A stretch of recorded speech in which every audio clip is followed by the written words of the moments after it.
Buenas noches, soy Marcos. Conocido por contar historias olvidadas sobre avistamientos de hombres lobo, me gustaría saber de qué parte del mundo me escuchan. Si eres nuevo en mi canal, dale al botón de suscribirse para ayudarme a llegar a la meta de 1000 suscriptores. En las noches de luna llena de 1968, en un rancho aislado por el polvo de San Luis Potosí, se desató un horror que nació dentro de la propia familia. Oficialmente, Benjamín, el séptimo hijo, se fugó de casa buscando el norte. Esa fue la historia que Eladio y Soledad contaron para sobrevivir. La comunidad aceptó el silencio, prefiriendo la mentira al pánico. Pero Eladio nunca olvidó el peso de la escopeta esa noche, ni el olor a pólvora y a sangre animal que impregnó.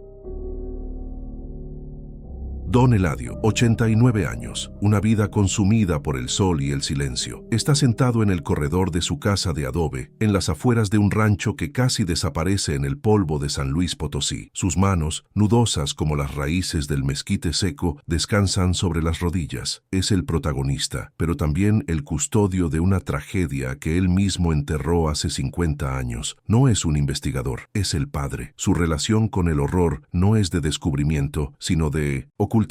Él y su difunta esposa, Soledad, vivieron el infierno de cerca. Eladio no sobrevivió a un ataque, sobrevivió a lo que tuvo que hacer para detenerlos. Su trauma no viene de lo que vio, sino de lo que sus propias manos ejecutaron, movidas por un amor distorsionado y la necesidad de proteger a sus otros hijos. La grabadora sobre la mesa de mimbre es un objeto ajeno, un anacronismo en el árido paisaje. Pertenece a un nieto, o quizás a un cuidador, dejada ahí para registrar las historias del viejo, pero Eladio la mira con una intención diferente. Hoy no contará historias de la revolución o de la sequía del 48. Hoy, el peso del secreto es más grande que el miedo a la condenación. La luz roja de la máquina es un ojo que no juzga, un confesor mecánico. El aire huele a polvo, a tierra caliente y a la hierba de la gobernadora. Eladio carraspea, la garganta seca. El zumbido del motor de la cinta es el único sonido que rompe el silencio aplastante del semidesierto. Es hora. El escenario es este rancho, a horas de Charcas a finales de los años 60. La vida aquí era regida por la estación seca y la escasa, casi milagrosa, estación de lluvias. El aislamiento era absoluto. La atmósfera estaba cargada de polvo y de un catolicismo áspero, mezclado con el miedo pagano a las criaturas de la noche. Las noches eran un breal, una negrura total donde solo la luna dictaba la ley, y era en la luna donde residía la tensión. La comunidad cercana, pequeña y desconfiada, conocía las leyendas, sabían lo que significaba tener un séptimo hijo varón. Aunque nunca hablaban de frente, las miradas que lanzaban a la familia de Eladio siempre cargaron un peso de lástima y una sombría expectativa. La amenaza no vino del monte, nació en su propia casa. Benjamín, el nombre se atora en la memoria de Eladio. Fue el séptimo hijo, nacido saludable pero extrañamente silencioso. Desde el bautizo fue el centro de los cuchicheos. La amenaza no era un nahual, el brujo que elige transformarse. Era algo involuntario, una condición biológica o espiritual, una maldición que despertó con la pubertad, con la primera sangre de la adolescencia. No era un demonio, era su hijo. Las transformaciones eran una agonía, un proceso febril de huesos reacomodándose, de piel rasgándose. Eladio y Soledad fueron los únicos testigos de ese horror, un espectáculo que redefinió los límites del amor y la responsabilidad. Eladio levanta la mano temblorosa hacia la grabadora, como si el calor de la máquina pudiera sentir su confesión. El gatillo de esta historia, el relato que ahora fluye, es la inminencia de su propia muerte. Sabe que le queda poco. El silencio no lo absolvió, lo consumió. Durante 50 años, el silencio fue su penitencia y su prisión. Ahora habla no para un padre en un confesionario, sino para el éter, para el polvo. Necesita que la verdad exista fuera de su cráneo. El gatillo original, en los 60, fue mucho más humilde. No fue un grito, ni una desaparición humana. Fue el silencio de las gallinas. Una mañana, el gallinero estaba destrozado no por un coyote, sino con una hazaña inexplicable. Primero fueron las gallinas, después una cabra. La encontraron en el corral, desgarrada con una violencia que ningún puma o lince de la región podría infligir, los huesos rotos, la carne desperdiciada. Eladio, en ese entonces un hombre fuerte, curtido, culpó a perros salvajes, a predadores desconocidos, pero en el fondo supo que mentía. El misterio se profundizó cuando el perro de la familia, Capulín, que dormía cerca del cuarto de Benjamín, fue encontrado muerto. No había sangre, solo el cuello, roto en un ángulo imposible. El impacto inmediato fue el terror silencioso silencioso entre él y Soledad. Se miraron sobre el cuerpo del animal y por primera vez no necesitaron palabras para compartir el mismo miedo atroz. Comenzaron el ritual de la contención. Empezaron a encerrar a Benjamín en su cuarto durante las noches de luna llena. Trataban su enfermedad con rezos y tés de hierbas que Soledad compraba en el mercado. Hierbas para los nervios o el susto. Pero el susto era de ellos. Benjamín, en los días previos a la luna, se volvía callado, sus ojos febriles, negándose a comer. Se quejaba de dolor en los huesos. Eladio reforzó la puerta. Soledad ponía imágenes benditas, estampitas de santos, en el marco. Rezaban el rosario afuera, escuchando los primeros sonidos, los gruñidos bajos, el rascar de uñas contra la madera, el llanto que no era humano. Era el preludio de la bestia. El conflicto central era devastador, el amor de un padre contra el instinto de supervivencia. La narrativa que Eladio murmura a la grabadora se enfoca en la escalada de la enfermedad de Benjamín. La tensión crecía con cada ciclo lunar. Eladio pasó de trancar el cuarto a usar el sótano de herramientas, un pequeño cuarto de adobe bajo la casa, fresco y oscuro. Del sótano, cuando Benjamín, ya con 14 años y una fuerza antinatural, rompió la tranca de madera, tuvieron que moverlo a la bodega de grano, más alejada de la casa. Allí Eladio usó cadenas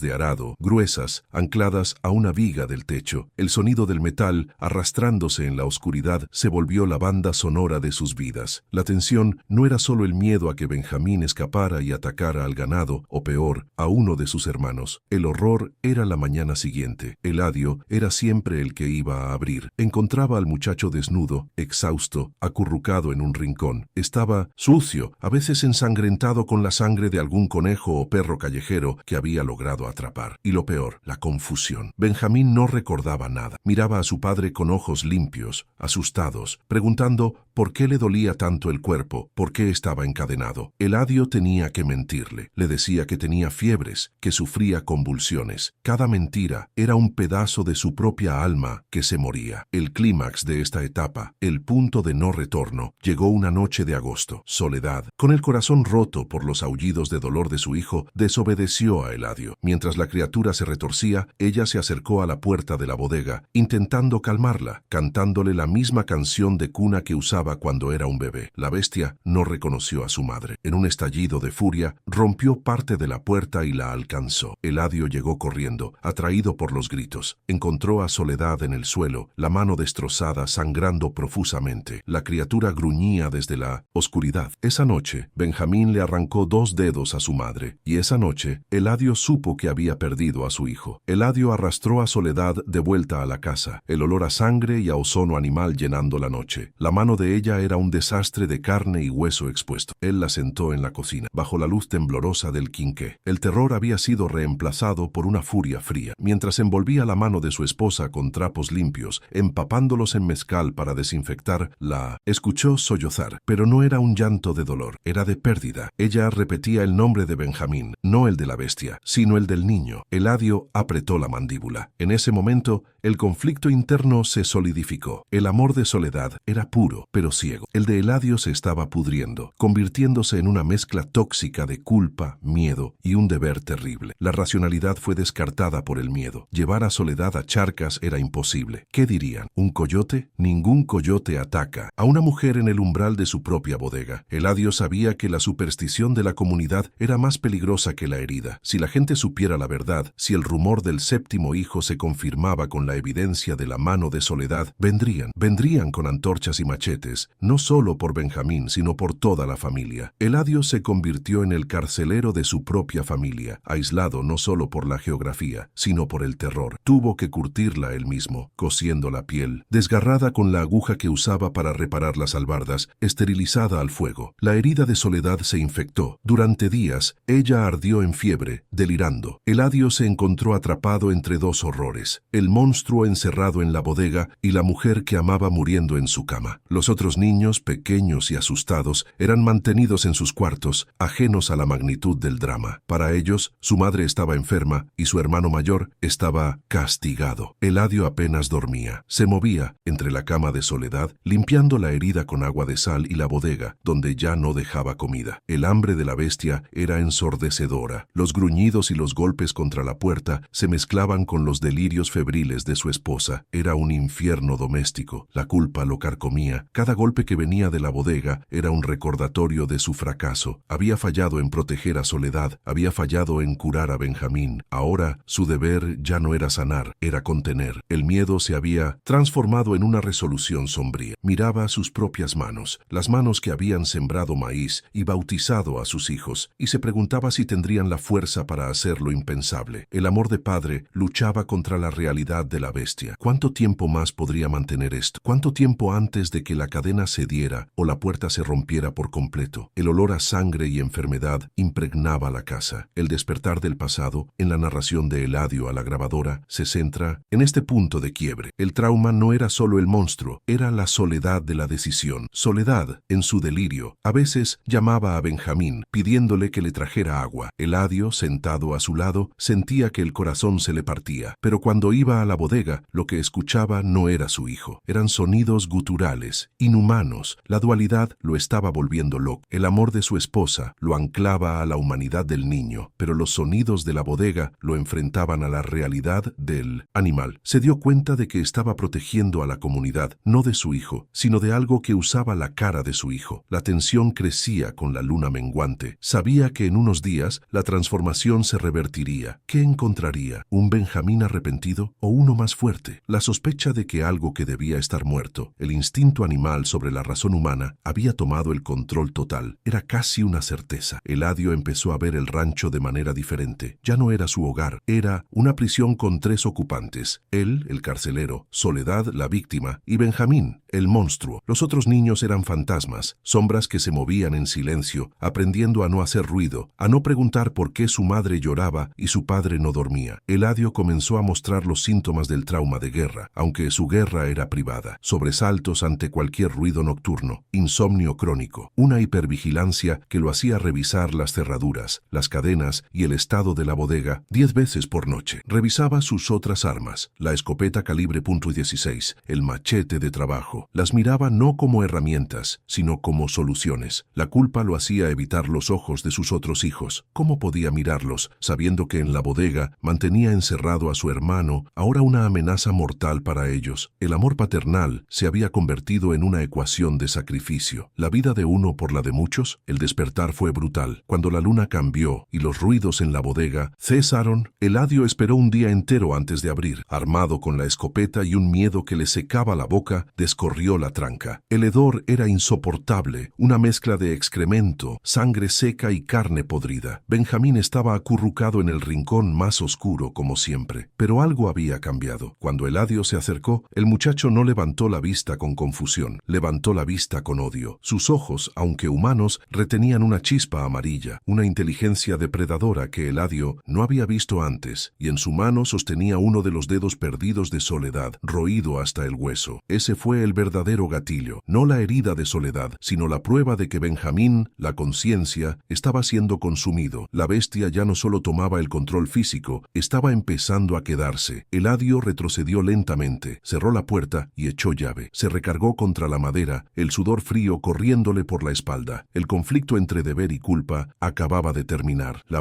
culpa había perdido. El deber ahora era otro. Ya no era el deber de un padre de proteger a su hijo enfermo. Era el deber de un hombre de proteger a su familia de un depredador que conocía sus nombres. El silencio de la casa esa tarde fue más pesado que cualquier grito. Soledad finalmente rompió la fiebre. Su mano quedaría tullida para siempre. Un recordatorio constante. Cuando recuperó la lucidez, lo primero que preguntó no fue por Benjamín, sino por Eladio. Vio el cambio en los ojos de su esposo. El hombre que la había cuidado, el campesino paciente, se había ido. En su lugar había un hombre mayor, endurecido, cuyos ojos ya no miraban al horizonte esperando la lluvia, sino que escudriñaban las sombras de su propia casa. Ella supo, sin que él dijera una palabra, que la decisión estaba tomada. Eladio había cruzado un umbral del que no había regreso. El amor había sido reemplazado por la necesidad de supervivencia. Eladio, en su confesión de 89 años, se detiene aquí. La voz se le quiebra por primera vez. Describe la sensación tentación de caminar por su propia casa sintiéndose un extraño. Los otros niños lo evitaban, sentían el cambio en él. El olor a miedo en la casa había sido reemplazado por el olor a resolución, que era mucho más aterrador. La tensión ya no era sobre qué haría la bestia, sino sobre qué haría el padre. Eladio comenzó a planificar. Limpió la escopeta con una calma ritual. Contó los cartuchos. No era una preparación para la caza, era una preparación para un sacrificio, un acto que la comunidad con sus supersticiones entendería, pero que la ley y Dios condenarían. El despertar del pasado significó aceptar que Benjamín no era un enfermo, era una víctima de algo más grande y más antiguo que la medicina o la fe. Las leyendas del séptimo hijo no eran cuentos para asustar niños, eran advertencias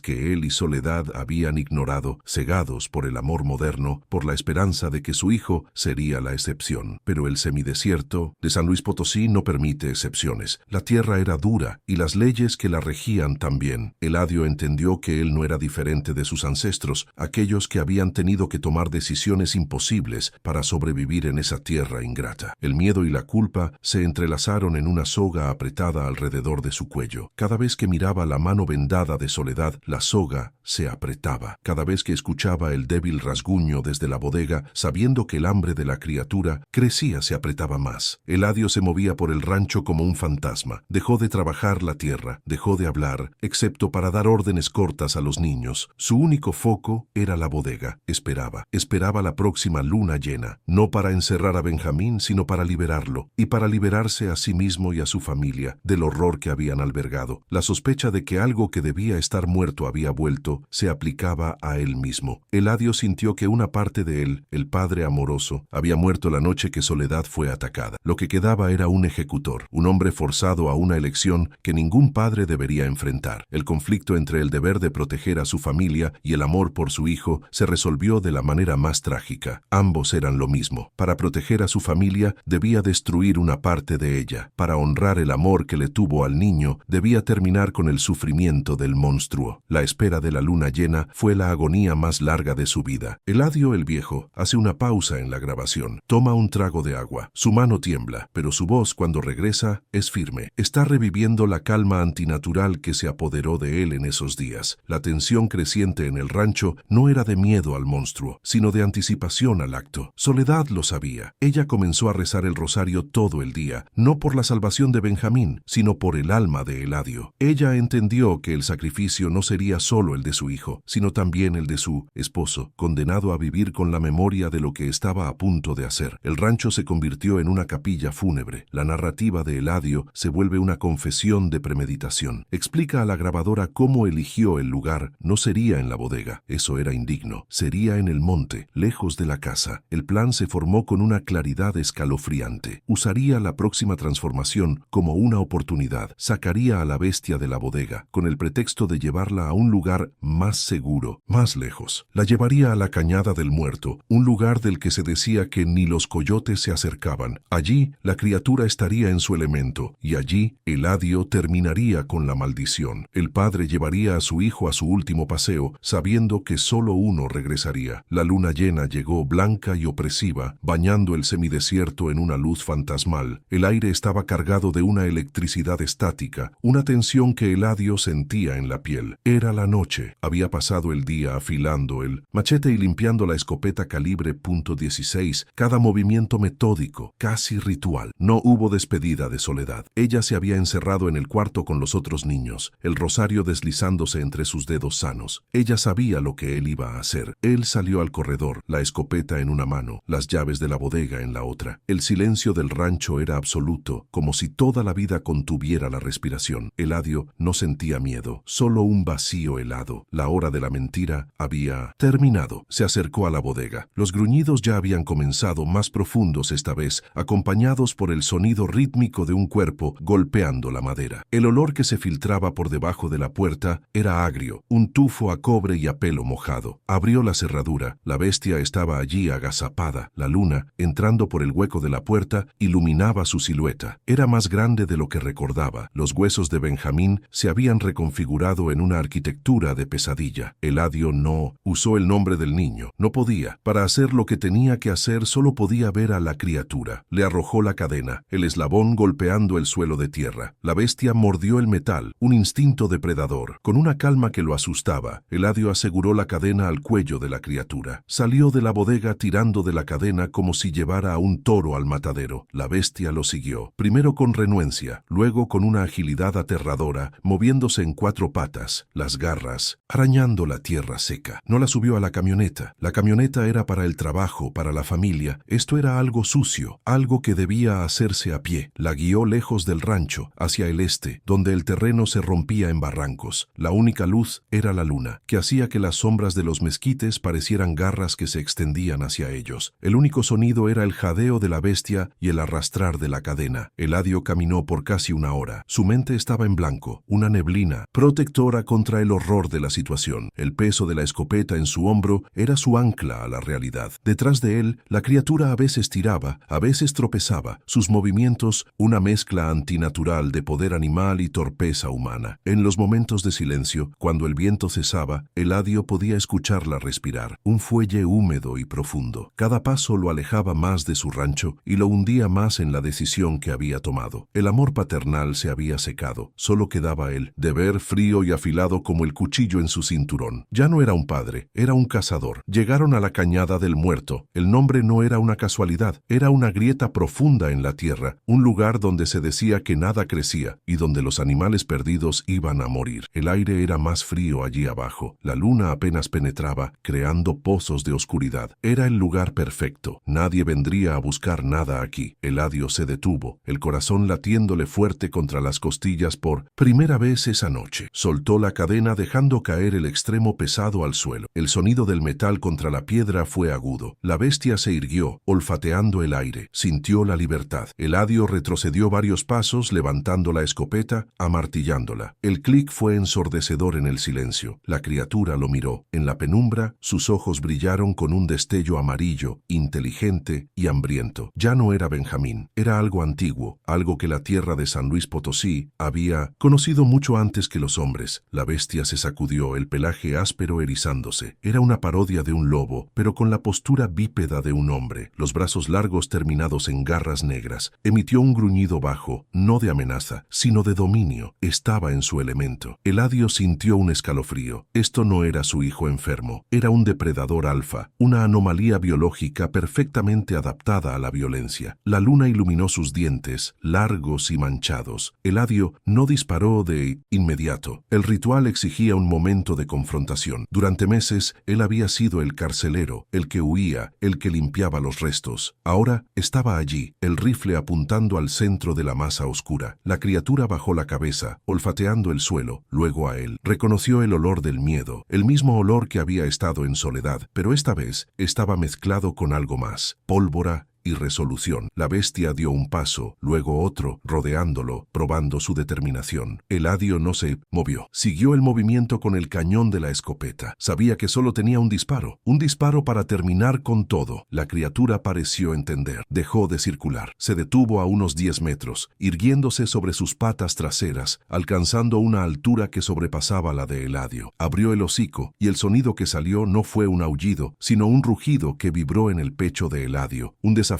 gutural que hablaba de hambre y furia contenida. Y entonces atacó. No fue un salto limpio, fue una explosión de violencia, un borrón de garras y pelo que cubrió la distancia entre ellos en un segundo. Eladio no tuvo tiempo de pensar, solo de reaccionar. El instinto de supervivencia, el mismo que la bestia poseía, se apoderó de él. Apretó el gatillo. El estruendo de la calibre .16 en la cañada fue apocalíptico. El retroceso golpeó su hombro con la fuerza de una mula. La bala, cargada con postas gruesas para venado, golpeó a la criatura en el pecho. El impacto fue brutal. La bestia fue lanzada hacia atrás, como si una mano gigante la hubiera abofeteado. Cayó pesadamente sobre las rocas, un quejido agudo y lastimero escapando de su garganta. Se retorció una vez, sus garras arañando el aire, y luego quedó inmóvil. El silencio que siguió fue más pesado y más aterrador que el disparo. Eladio se quedó quieto, el cañón de la escopeta humeando, el olor a pólvora llenando sus pulmones. El eco del disparo disparo se desvaneció, rebotando en las paredes del barranco. Eladio bajó el arma, sus manos temblando violentamente. El zumbido en sus oídos era ensordecedor. Se quedó mirando la silueta oscura en el suelo durante un minuto entero, esperando cualquier movimiento. Nada, solo la luna y el viento frío. Con pasos lentos, como si caminara sobre vidrio, se acercó. El miedo se había ido, reemplazado por una náusea profunda. A medida que se acercaba, la silueta parecía encogerse. El pelaje oscuro parecía retroceder, la estructura ósea contraerse. La luna salió de detrás de una nube, iluminando la escena con una claridad cruel. El horror original no fue la bestia, fue esto. En el suelo, donde había caído el monstruo, yacía Benjamín. Estaba desnudo, el cuerpo delgado de un adolescente de 14 años. La transformación se había revertido en la muerte. Yacía en una posición fetal, como si durmiera. Su pecho era un desastre de sangre y hueso, el lugar donde las postas habían hecho su trabajo. Eladio se derrumbó de rodillas. El vacío helado en su interior se rompió y un sollozo seco, un sonido que no sabía qué podía hacer, escapó de su garganta. Había matado a su hijo, había cazado y ejecutado a su propio hijo. Tocó el cabello del muchacho, todavía húmedo, no de sudor, sino de la transformación. No podía llevar el cuerpo de regreso. ¿Qué diría? ¿Cómo podría enterrarlo en el panteón? Sería una profanación, una confesión pública. Eladio pasó el resto de la noche en la cañada del muerto, cavando. Usó el machete para romper la tierra dura y calcárea, y sus propias manos para sacar las piedras. Cavó una tumba profunda, más profunda de lo necesario, como si quisiera enterrar no solo el cuerpo, sino el secreto, tan hondo que ni Dios pudiera encontrarlo. Cada paletada era una agonía. La luna se movió por el cielo, su única testigo. El padre enterró al hijo solo en la oscuridad, en un lugar maldito. Cuando terminó, usó la cadena de la bestia para arrastrar piedras grandes sobre la tumba improvisada. No puso una cruz, no rezó una oración, no había palabras. Para esto, era un acto tan fundamentalmente incorrecto que la religión no tenía cabida. Esto era algo pagano, antiguo, el sacrificio que la tierra había demandado. Se sentó junto al montículo de piedras hasta que el cielo comenzó a palidecer en el este, el primer indicio del amanecer. Estaba cubierto de tierra, sudor y la sangre de Benjamín. Se sentía como un animal, no como un hombre. Había protegido a su familia, pero había destruido su alma. El silencio institucional fue un silencio familiar. Eladio y Soledad crearon la historia oficial esa misma mañana. Benjamín se había ido, se había escapado en la noche, siempre había hablado de irse al norte, de cruzar la frontera. La historia era plausible. Los muchachos de esa edad a menudo desaparecían, tragados por el desierto o por las ciudades fronterizas. Era una mentira que la comunidad aceptó fácilmente, una mentira que preferían creer porque aliviaba el miedo tácito que todos sentían por el séptimo hijo. La desaparición de Benjamín fue una tragedia, sí, pero una tragedia común, no el horror sobrenatural que realmente fue. Eladio regresó al rancho con las primeras luces del alba. Caminaba como un hombre de 100 años. Soledad lo estaba esperando en el corredor. Estaba exactamente en la misma posición que cuando él se fue, el rosario quieto en su mano tullida. Ella lo miró, vio la tierra en sus ropas, la sangre seca bajo sus uñas, el vacío en sus ojos. No necesitó preguntar. Él no necesitó hablar. Ella se levantó, entró a la casa y comenzó a calentar el café. La vida tenía que continuar. El horror original, el asesinato de Benjamín, se convirtió en el cimiento silencioso sobre el cual construirían el resto de sus vidas. El silencio había comenzado. Ese silencio duró 50 años. Eladio, en su confesión a la grabadora, describe cómo la ausencia de Benjamín se convirtió en una presencia. Era el plato que faltaba en la mesa, el cuarto vacío al final del pasillo, que Soledad mantuvo cerrado hasta el día de su muerte. Los otros niños crecieron con la sombra de un hermano perdido, sin saber nunca que el verdadero peligro no había sido el desierto, sino su propio padre. Eladio y Soledad nunca volvieron a hablar de esa noche. Compartían una cama, una casa y una vida, pero estaban separados por un abismo de culpa compartida. Él la había protegido, pero la había hecho cómplice de un secreto monstruoso. El rancho se convirtió en un monumento a esa noche. Eladio siguió trabajando la tierra, pero sin alegría. Cada vez que la luna se llenaba, él se sentaba en el corredor, la escopeta calibre .16 apoyada a su lado, no por miedo a que algo regresara, sino como una penitencia. Vigilaba la noche, no contra amenazas externas, sino contra su propia memoria. El sonido del viento en la cañada a veces le traía el eco del disparo. La herida de Soledad, sus dedos faltantes, era un recordatorio diario de por qué lo había hecho. Pero no había consuelo en la justificación. El amor se había podrido y convertido en deber, y el deber lo había convertido en un asesino. La historia de Benjamín, el séptimo hijo, se convirtió en una leyenda local más, un cuento de susto. Se lo llevó el monte, decían algunos, se lo llevó el diablo, susurraban otros. Eladio escuchaba los rumores en charcas, en silencio, su rostro impasible. Él era el único que sabía la verdad. El diablo no se lo había llevado, el padre lo había entregado. El horror no fue la transformación, fue la normalidad que vino después. La facilidad con la que la vida siguió, cubriendo la tragedia con la pátina del tiempo, como el polvo del desierto cubría la tumba sin nombre en la cañada del muerto. Eladio, el viejo, se inclina hacia la grabadora. Su voz es apenas un susurro. La confesión del acto ha drenado sus últimas fuerzas. El horror original no era solo el licántropo, era el amor paternal llevado a su extremo más oscuro. Eladio no solo mató al monstruo, mató la superstición, mató la posibilidad de que la comunidad interviniera. Él tomó el pecado sobre sí mismo, un acto de soberbia y de sacrificio absoluto. Él se convirtió en el monstruo para que su familia pudiera seguir siendo humana, y ese, murmura Eladio a la cinta, ese fue el verdadero comienzo de su infierno. El infierno no es el fuego, es el silencio y la memoria. La voz de Eladio, ahora un susurro áspero en la quietud de la madrugada, explica por qué habla. 50 años de silencio rotos, no por el arrepentimiento, sino por la necesidad. Hace 3 días, un joven llegó al rancho, un periodista de la ciudad, o quizás un familiar lejano, un nieto obsesionado con las raíces familiares. No importa, lo que importa es que llegó con una grabadora muy parecida a esta y preguntas. Preguntas sobre la leyenda del séptimo hijo, sobre el niño desaparecido en los 60, sobre el nahual de Charcas. El joven busca un monstruo para un artículo, para un podcast, para saciar una curiosidad moderna que Eladio desprecia. El muchacho duerme ahora en el cuarto de huésped, el mismo cuarto que perteneció a los otros hijos de Eladio. El viejo graba esto en la cocina, bajo la luz débil de un foco, el motor de la grabadora zumbando suavemente. La batalla final de Eladio no es con un rifle, sino con esta cinta magnética. Es una carrera contra el tiempo. El joven es educado pero persistente. Eladio sabe que la verdad que él ofrece, la tragedia de un padre asesino, no es la historia que el joven quiere. El joven quiere colmillos, aullidos y misterio. Eladio solo tiene un asesinato banal y 50 años de dolor seco. El obstáculo es la incredulidad. Eladio ve en los ojos del muchacho la misma fascinación por el horror que ve en la televisión. Una fascinación limpia, distante, que no conoce el olor a sangre coagulada ni el peso de una pala en la noche. Eladio sabe que si le cuenta la verdad de frente, el joven no le creerá. Pensará que el viejo está senil, que confunde las leyendas. Por eso, la grabadora escuchará. La grabadora registrará la verdad sin juzgar. Y quizás cuando Eladio ya no esté, la cinta será la única prueba de que Benjamín no fue un monstruo, sino una víctima. El retorno a la zona de la misión ocurrió ayer. El joven, en su investigación, había encontrado el lugar. Los locales aún llamaban a esa grieta la Cañada del Muerto. Convenció a Eladio de que lo acompañara. Quiero ver dónde ocurrieron las leyendas, dijo con una sonrisa entusiasta. Así que Eladio, con sus 89 años, subió a la camioneta del muchacho. Cada bache del camino era una tortura para sus huesos, pero un tormento mayor para su alma. Regresaba, por primera vez en 50 años, al sepulcro de su hijo. El aire olía igual, a polvo y a muerte. El joven investigador estaba lleno de energía. Llevaba una mochila con agua, una cámara y, para horror de Eladio, una pequeña pala de campismo. Para buscar artefactos, explicó. Quizás garras o huesos de animal. Eladio se quedó junto a la camioneta, incapaz de caminar hasta el fondo del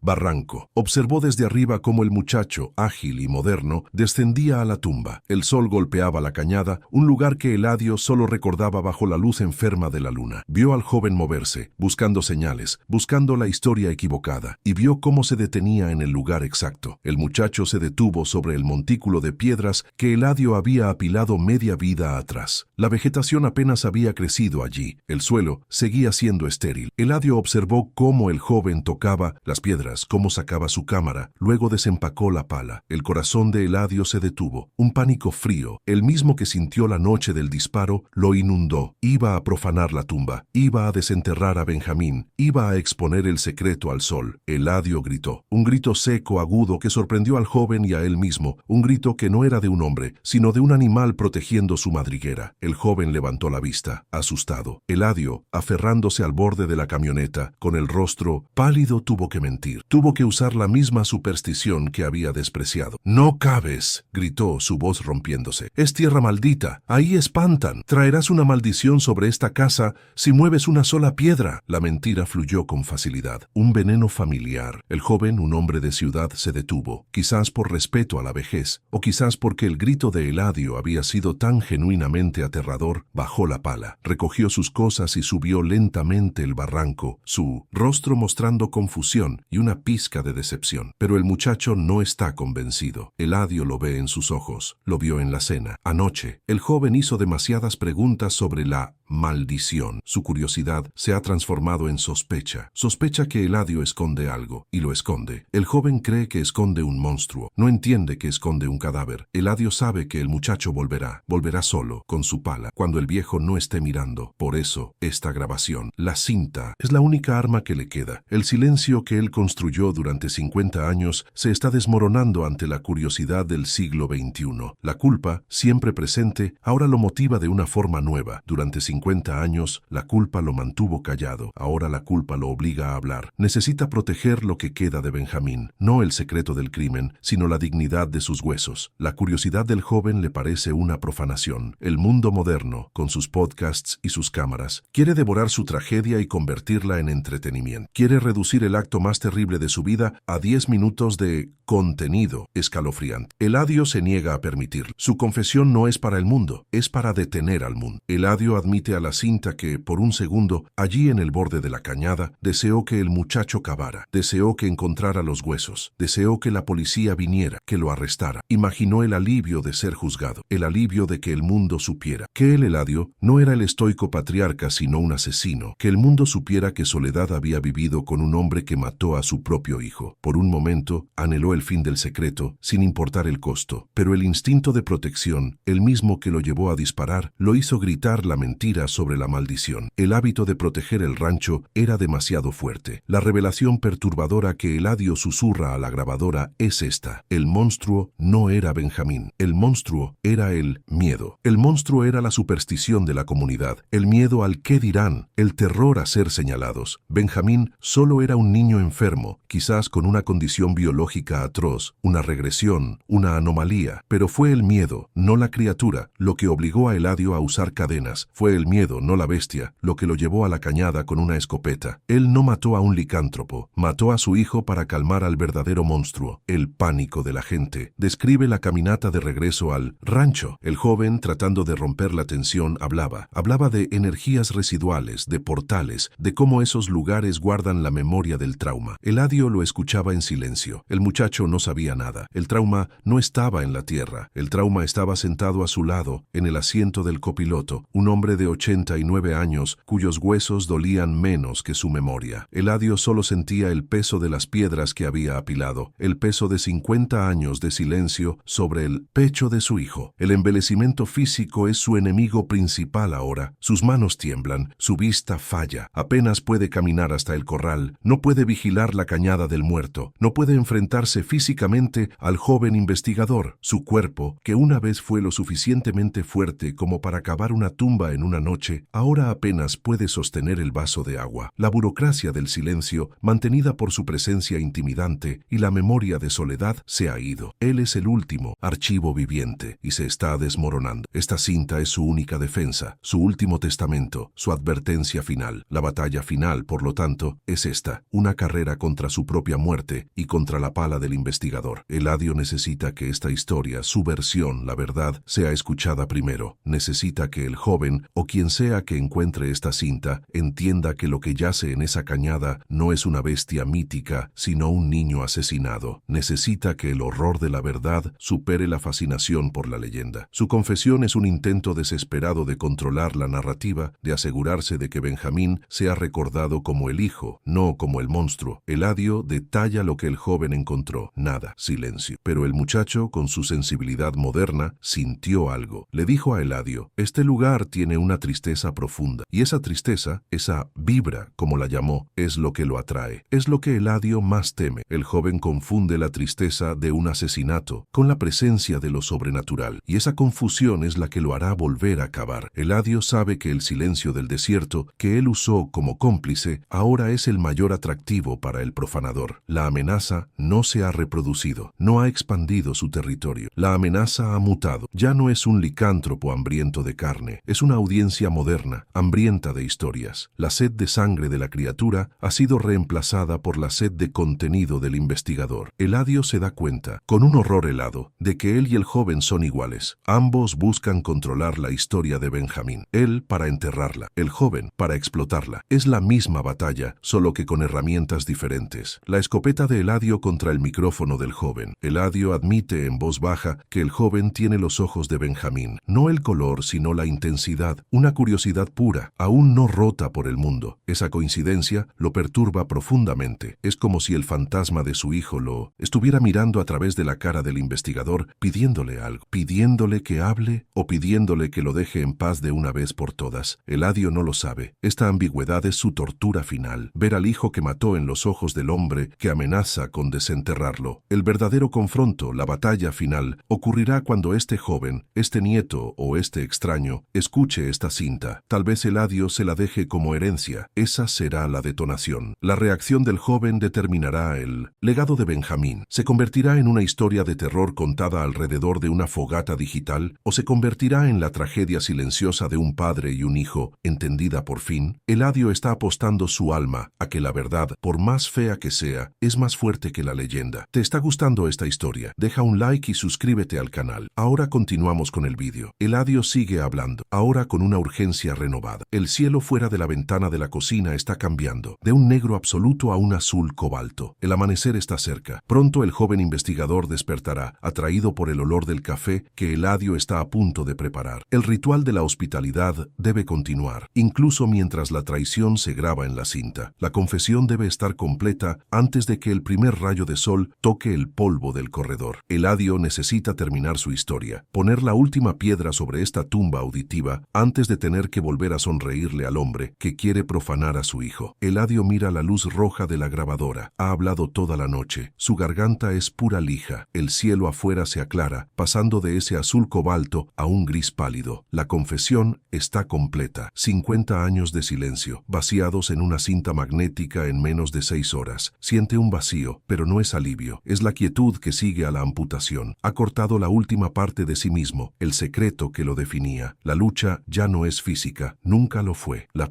verdadera batalla, ahora lo entiende, no es contra la bestia, sino contra la leyenda. Su verdad contra la historia de horror que el mundo prefiere. Eladio aprieta el botón de stop. El zumbido del motor se detiene. El silencio del rancho es ensordecedor, absoluto pero diferente. Ya no es un silencio cómplice, es un silencio expectante. Sostiene el casete en su mano temblorosa. Es pesado, no por el plástico, sino por lo que contiene. Es el peso de la escopeta, de la pala, de la mano tullida de soledad. Este pequeño objeto es ahora el guardián de Benjamín. Es el testamento y la advertencia. La amenaza, se da cuenta Eladio, no murió en la cañada. La amenaza de la superstición, del miedo que lo obligó a matar a su hijo, sigue viva. Y ahora tiene un nuevo rostro, la curiosidad insaciable del joven investigador. El joven no busca la verdad, busca un monstruo, y si no lo encuentra, lo inventará. Esta cinta es la única arma que le queda a Eladio para proteger a su hijo, para asegurar que sea recordado como un niño, no como un trofeo de criptozoología. Oye un movimiento en el cuarto de huéspedes, el crujido de la cama vieja. El joven está despertando. Eladio se mueve con una lentitud dolorosa. Guarda la grabadora del investigador, pero extrae el casete confesional. Lo esconde en un lugar que solo él y Soledad conocían, un hueco en el adobe de la cocina, detrás de la alacena de las especias, donde guardaban el poco dinero que tenían. Es un acto de entierro, un segundo entierro para Benjamín. Deja la grabadora vacía sobre la mesa. Se levanta y pone el comal sobre la lumbre. El ritual de la hospitalidad debe continuar. Debe fingir normalidad, ofrecerle café al hombre que, sin saberlo, se ha convertido en su adversario final. El joven entra a la cocina, bostezando, frotándose los ojos. Buenos días, don Eladio. ¿Durmió bien? La ironía golpea al viejo. No ha dormido en 50 años. Eladio solo asiente, sirviendo el café negro y humeante. El joven mira la grabadora sobre la mesa, notando que la cinta no está. Eladio observa cómo la mirada del investigador se agudiza. ¿Grabó algo, don Eladio? Se animó a contar las leyendas? El viejo niega con la cabeza. Puras cosas de viejos, nada que le interese a un hombre de ciudad. La mentira es fácil ahora, es la última barricada. Sabe que el joven no le cree, ve la determinación en sus ojos. Sabe que apenas Eladio se descuide, ese muchacho volverá a la cañada. Eladio se sienta, sus manos rodeando la taza caliente. Siente el frío de la mañana en sus huesos. La lucha ya no es suya. Ha hecho su parte, ha disparado el arma, ha cavado la tumba y ahora ha grabado la confesión. El resto ya no le pertenece. La responsabilidad ahora recae en el destino, en quien encuentre esa cinta primero. El joven con su pala y su curiosidad o alguien más. La historia ya no es de Eladio, es de Benjamín y es una historia que busca ser contada correctamente. Eladio mira al investigador que bebe el café con entusiasmo, hablando de sus planes para el día, quizás explorar el monte. Eladio siente una profunda lástima por él. El joven busca un monstruo sin saber que está desayunando con uno. El encierro no es la historia, el encierro es la advertencia. Eladio entiende que el horror no fue la transformación, el horror fue el silencio. El horror fue la decisión de un padre de aceptar la superstición de la comunidad por encima de la humanidad de su hijo. Mató a Benjamín no para salvar al rancho de la bestia, sino para salvar a su familia de la vergüenza, del ostracismo. Ese es el pecado y esa es la advertencia que deja grabada en la cinta. Es una confesión que no busca absolución porque sabe que no la merece. Es un mapa del infierno personal que él mismo construyó, un mapa que deja para que el joven o quien sea no cometa el mismo error, elegir la leyenda sobre la verdad. Más tarde ese día, el joven se va. Dice que regresará a Charcas por más provisiones, que volverá en unos días. Eladio sabe que es una mentira. El joven volverá a la cañada en cuanto su camioneta desaparezca de la vista. Eladio lo observa irse desde el corredor. La nube de polvo se levanta, igual que se levantó hace 50 años. El viejo se queda solo, con el sol golpeándole la cara. Ya no tiene fuerzas para vigilar. El cuerpo le pesa. Entra a la casa, saca el casete de la alacena, lo mira una última vez. Es el único testigo que no miente. Lo pone sobre la mesa de la cocina, al lado de la grabadora vacía del joven. A plena vista. Es una trampa de verdad. Eladio se sienta en su mecedora en el corredor. Ya no mira hacia la cañada, mira hacia el oeste, hacia donde el sol se pondrá. Ha pasado su vida protegiendo un secreto y ahora, en sus últimas horas, lo ha liberado. Siente el peso de la escopeta calibre .16, aunque ya no la tiene. Siente el frío de la pala, escucha el llanto de soledad, pero sobre todo, escucha el clic de la grabadora, el clic que puso fin a su silencio. La lucha ya no es física, es de memoria, y su memoria ahora está encapsulada en ese pedazo de plástico. Su confesión es la última bala que le quedaba por disparar, y la ha disparado contra el corazón de la leyenda. Eladio cierra los ojos. El calor del sol de la tarde es agradable. Piensa en Benjamín, no en la bestia, sino en el niño silencioso que le gustaba ver las hormigas. Piensa en Soledad y en sus dedos faltantes. Él no buscaba redención. La redención es para los hombres que cometen errores. Lo que él cometió fue una elección terrible, pero una que en su lógica distorsionada por el miedo era necesaria. La cinta es la prueba de esa elección. Es un documento que no lo absuelve, sino que lo condena con sus propias palabras. Y en esa condena, paradójicamente, encuentra la única paz que ha conocido en medio siglo. La paz de la verdad expuesta. Sabe que el joven regresará, quizás hoy, quizás mañana. Regresará frustrado de la cañada, al no encontrar más que piedras, y verá la cinta. La curiosidad lo vencerá. Pondrá el casete en su máquina y escuchará. Escuchará la voz de Eladio, escuchará la verdad. Y en ese momento, el investigador se enfrentará a la misma elección que Eladio. ¿Qué hacer con este horror? Publicar la verdad cruda, la historia de un filicidio trágico nacido del miedo. O silenciarla, porque es demasiado humana, demasiado triste, y no es el monstruo que su audiencia quiere. Eladio le ha pasado la maldición de la verdad. Eladio deja una nota, escrita con mano temblorosa junto a la cinta. Una confesión terminal, no para un sacerdote, sino para el futuro. La nota no es una disculpa, es una advertencia. El monstruo no aúlla, escribe. El monstruo susurra. Te convence de que el miedo es más fuerte que el amor. Te convence de enterrar la verdad y dejar que la leyenda crezca en su lugar. La narrativa de Eladio, grabada en esa cinta, no es la historia de un licántropo. Es la historia de cómo se crea un monstruo, con silencio, con miedo y con la complicidad de los que prefieren el cuento a la realidad. Eladio se recarga en la mecedora. El sol comienza a bajar. Su respiración se vuelve más lenta. Hizo lo que tenía que hacer. El joven investigador encontrará el cuerpo en la cañada o encontrará la cinta en la cocina. De cualquier manera, la verdad de Benjamín saldrá a la luz. El legado de Eladio no es el rancho rancho, no son sus otros hijos, es esta historia. El fardo de la memoria ha sido entregado. Su confesión no es un final, es el comienzo de la verdadera cacería, la cacería de la verdad. Y mientras el sol se oculta, Eladio se pregunta si el joven tendrá la fuerza para contarla. ¿Qué estarías dispuesto a callar para proteger al mundo? Comenta, el bosque no olvida, si también sientes que el silencio puede ser un enemigo.